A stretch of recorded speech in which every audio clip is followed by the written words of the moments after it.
ছাদ বাগানে সবাইকে স্বাগত। তো বন্ধুরা, আজকে কালাঞ্চো গাছ সম্পর্কে কিছু আলোচনা করব। এখানে দেখুন বেশ কিছু কালাঞ্চো গাছ রয়েছে। তো এই গাছগুলো যে লোকাল যে প্রজাতির সেই প্রজাতি, এছাড়া আরও বিভিন্ন রকমের কালাঞ্চো দেখতে পাওয়া যায়। তবে আমার কাছে এক প্রজাতির কালাঞ্চোই আছে। তো এই গাছগুলো কিন্তু করা খুবই সহজ, খুব সহজেই গাছগুলো হয়ে যায়। একটা কাটিং বসালেই একটা কাটিং থেকেই কিন্তু আমরা অনেক গাছ তৈরি করে নিতে পারি। তবে এই গাছের কাটিং সবসময় বসানো যায়। এখন যে ফুল ফুটে রয়েছে, যদি কেউ মনে করেন যে শীতকালেও কাটিং বসাবেন, দেখবেন সেই কাটিং বসানোর পরে দেরিতে ফুল ফুটলেও কিন্তু ফুল ফুটে যাবে।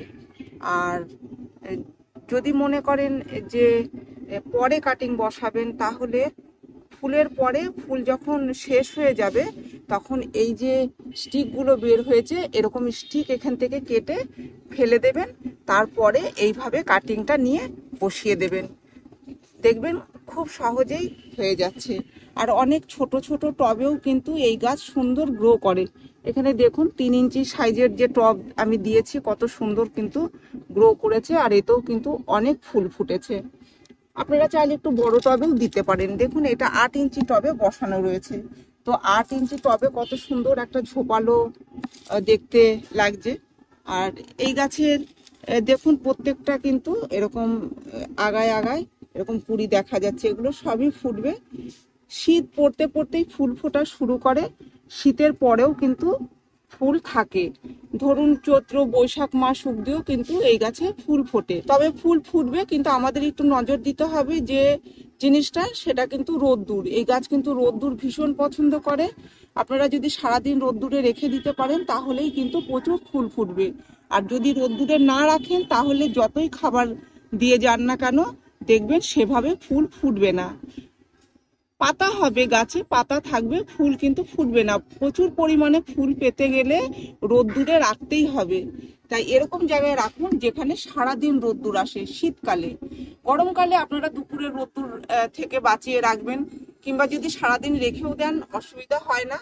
তবে দেখা যায় যে বৈশাখ জ্যৈষ্ঠ মাসে যে রোদ্দুরটা, তখন একটু পাতা হলুদ হয়ে যাচ্ছে, এমনি গাছের কোনো ক্ষতি হবে না। আর এই গাছে খাবার আমি দিয়ে যাচ্ছি। এই শীতের আগের থেকে খাবার দেওয়া শুরু করেছি। প্রায় 20 দিন 25 দিন পর পর এইভাবে খাবার দিয়ে যাচ্ছি। তরল সার হিসেবে গোবরের সার ভিজিয়েও দিচ্ছি, কখনো কখনো সর্ষের খোল ভিজানোও জল দিচ্ছি।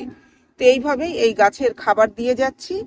আর শীত চলে গেলে আমি আর কোনো খাবার দেব না, কারণ তখন ফুল ফুটবে না। এই ফুলগুলো শুধুমাত্র শীতেই ফোটে।